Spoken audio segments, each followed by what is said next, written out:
উস্কানি দিয়ে তাদেরকে মাঠে নামাচ্ছে। এটা আমার বক্তব্য না, এটা হলো বাংলাদেশের সচেতন প্রত্যেকটা নাগরিকের বক্তব্য। তোমার এই সকল বিষয়গুলো 15 বছর কোনোদিন তোমরা মুখ ফুটে বলো নাই, এখন বলার এত আগ্রহ কারণটা কি? কারণ আসলে তারা দাবি দাওয়া আদায় করা মূল মুখ্য নয়। মূল মুখ্য উদ্দেশ্য হলো এই সময় দেশের মধ্যে একটা অস্থিতিশীলতা সৃষ্টি করা। সনাতন ধর্মাবলম্বী নামে ইসকন গোটা বাংলাদেশে সাম্প্রদায়িক বীজ বাষ্প তৈরি করে হিন্দুদের বিরুদ্ধে মুসলিম সমাজকে উস্কানি দিয়ে একটা সাম্প্রদায়িক দাঙ্গা বাঁধানোর চেষ্টা করেছে। ঠিক একই কায়দায় ওনারাও এই ধরনের কারো দ্বারা প্ররোচিত হয়ে অযথা ইস্যু নন ইস্যুকে ইস্যু বানায় যে আমাদেরকে এবছর 7 বছর আমরা করতে পারি নাই, এই বছর যে কোনো মূল্যে টঙ্গী মাঠে আমরা ইজতেমা করব। এই দাবিটা নিয়ে যখন তারা মাঠে নামলো, ইচ্ছা ছিল আলেমদের যে এই সকল বিষয়গুলো সব একসাথে সেটেল হবে ইজতেমার পরে মার্চ এপ্রিল মাসে। সরকারও বলেছে সবাই আমরা সেইভাবে প্রস্তুত। হঠাৎ করে তারা এখন এই দাবি উঠালো যে কিছুদিনের জন্য মাঠ আমাদেরকে দিতে হবে। যখন এই দাবি উঠালো তখন স্বাভাবিকভাবে বিপক্ষ দলের মধ্যে অপর পক্ষে একটা উত্তেজনা যে আমরা মাঠ দিব কেন, এরকম তো কথা না। কথা তো হলো যে আমাদের 31শে জানুয়ারি থেকে প্রথম ইজতেমা, আমাদের এই ইজতেমার প্রস্তুতি নিচ্ছি আমরা। প্রতিদিন প্রতি সপ্তাহে সারা দেশ থেকে তবলিগের সাথীরা, মাদ্রাসার ছাত্ররা এসে ইজতেমার জন্য খুঁটি কাটতেছে, কাজ করতেছে।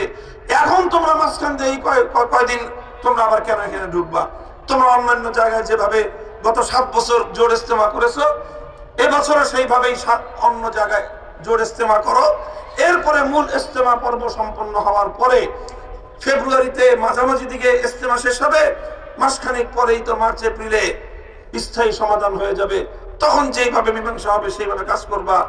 এত তোমাদের কি ঠেকা পড়ে গেল যে এই বছর তোমাদেরকে ওখানে জোর ইজতেমা করার জন্য তোমাদেরকে এভাবে যুদ্ধ বাধায় দিতে হবে? এটা তো দুরভিসন্ধি, উদ্দেশ্যমূলক হীন উদ্দেশ্য ছাড়া অন্য কিছু হতে পারে না।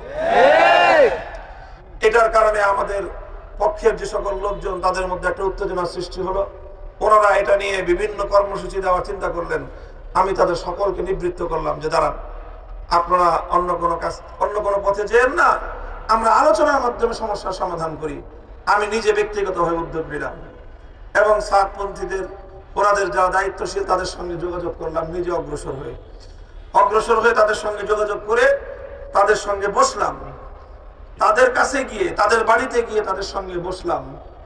বসে তাদেরকে রিকোয়েস্ট করলাম, অনুরোধ করলাম যে দেখেন, একটা মীমাংসার দিকে যেহেতু যাচ্ছে পূর্ণ বিষয়টা, হঠাৎ এখন একটা ছোট্ট বিষয়কে এভাবে গুরুত্ব দিয়ে এটাকে ফলাও করে সংঘাতের পরিস্থিতি তৈরি করবেন না। তাহলে দেখা যাবে যে আসলে সবকিছু নিয়ে একটা ঝামেলা লাগবে। আর এপ্রিল মাস পর্যন্ত যে একটা স্থায়ী সমাধান হওয়ার কথা, সেই সমাধানটা বিপন্ন হয়ে যাবে। আপনি এটা করেন না। রিকোয়েস্ট করলাম, অনুরোধ করলাম, আন্তরিক পরিবেশে তাদের সঙ্গে কথাবার্তা হলো। তারা সিদ্ধান্ত দিলেন না, বললেন যে আমাদের মুরব্বীদের সাথে আলোচনা করে সিদ্ধান্ত নিতে হবে। ঠিক আছে, যান মুরব্বীদের সঙ্গে আলোচনা করেন। এরপরে তাদের পক্ষ থেকে নানাভাবে যে বার্তা পেলাম আমরা, যে কোনো মূল্যে তারা এখানে জোর ইজতেমা করবেই। শুধু তাই নয়, মীমাংসিত ইস্যু যেগুলো, সেই ইস্যুগুলোতেও 7 বছর যেইভাবে চলে আসছে, এবছরের ইজতেমাটা অন্তত সেভাবে চলার পরে স্থায়ী সমাধান হবে, এটা সিদ্ধান্ত হয়ে গেছে। সেই বিষয়ে একটার পরে একটা তারা বলতেছে যে এই বছরের ইজতেমাতেই এটা করতে হবে, এটা করতে হবে, এটা না করলে আমরা এই করে ফেলবো, সেই করে ফেলবো। এইভাবে উপর্যুপরি তারা হুমকি ধমকি দিতে লাগলো। এখন আমি যেহেতু ব্যক্তিগতভাবে আমাদের দায়িত্বশীলদেরকে বলেছিলাম যে ঠিক আছে, আমাকে একটা সুযোগ দেন। আমার তাদের ব্যাপারে আস্থা, এতটুকু আশা ছিল যে যদি আমি বা আমার মতো এরকম আমাদের মতো 2-4 জন ব্যক্তি আমরা স্বয়ং তাদের কাছে গিয়ে অনুরোধ করি, তাহলে তারা অন্তত ন্যূনতম তাদের মধ্যে যদি মানবতা থেকে থাকে, তাহলে তারা আমাদের অনুরোধটুকু রক্ষা করে, আমাদের অনুরোধের সম্মানটুকু রক্ষা করে। তাদের বাড়িতে গিয়ে অনুরোধ করেছি, এই সম্মান রক্ষার্থেও অন্তত তারা বিষয়টা চেপে যাবে। কিন্তু আমরা হতাশ হলাম। তারা পাল্টা আমাদেরকে এমন ভাবে মেসেজ পাঠালো যে মনে হলো যে আমরা যে সাইডে গেছি, এটা তারা মনে করছে যে আমরা দুর্বল হয়ে গেছি।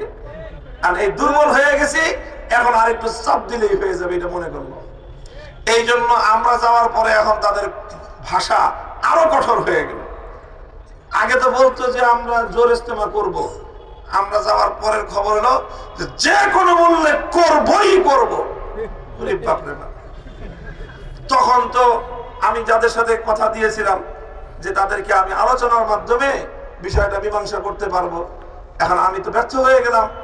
এখন ব্যর্থ হয়ে এখন ইসলামের মূলনীতি অনুযায়ী وَإِنْ طَائِفَتَانِ مِنَ الْمُؤْمِنِينَ اقْتَتَلُوا فَأَصْلِحُوا بَيْنَهُمَا فَإِنْ بَغَتْ إِحْدَاهُمَا عَلَى الْأُخْرَى فَقَاتِلُوا الَّتِي تَبْغِي حَتَّى تَفِيءَ إِلَى أَمْرِ اللَّهِ فَإِنْ فَاءَتْ فَأَصْلِحُوا بَيْنَهُمَا بِالْعَدْلِ وَأَقْسِطُوا إِنَّ اللَّهَ يُحِبُّ الْمُقْسِطِينَ। কোরআনে পাকের সূরাতুল হুজুরাতে আল্লাহ পাক রব্বুল আলামিন দুটি মুমিন দলের মধ্যে যখন কোনো বিবাদ তৈরি হয় তখন সেই বিবাদ মীমাংসার জন্য আল্লাহ পাক যে মূলনীতি বলেছেন সেটা হলো, লক্ষ্য করেন, এটা সকল ক্ষেত্রে কার্যকর। দুইটা মুমিন পরিবার, দুইটা মুমিন সোসাইটি, যে কোনো দুইটা মুমিন দলের মধ্যে যখন কোনো একটা বিষয় নিয়ে বিভেদ দেখা দিবে তখন তৃতীয় পক্ষের কাজ কি? ফাসলিহু বাইনাহুমা। তৃতীয় পক্ষের কাজ হলো দুই পক্ষের মধ্যে তোমরা মীমাংসা করে দাও। এখন যদি এমন হয় যে সালিস যারা দুই পক্ষের মধ্যে মীমাংসা করতে গেল অথবা অনুরোধ করলো, যদি এক পক্ষ তারা যদি কোনোভাবেই নমনীয় না হয়, বরং তারা যদি ফাইমবাগাতে হাদাহুমা আলাল উখরা, এক পক্ষ যদি আরেক পক্ষের উপর অন্যায়ভাবে চাপ প্রয়োগ করতে থাকে, তখন তৃতীয় পক্ষের কাজ হলো, আল্লাহর কোরআন বলেছে যে তখন তো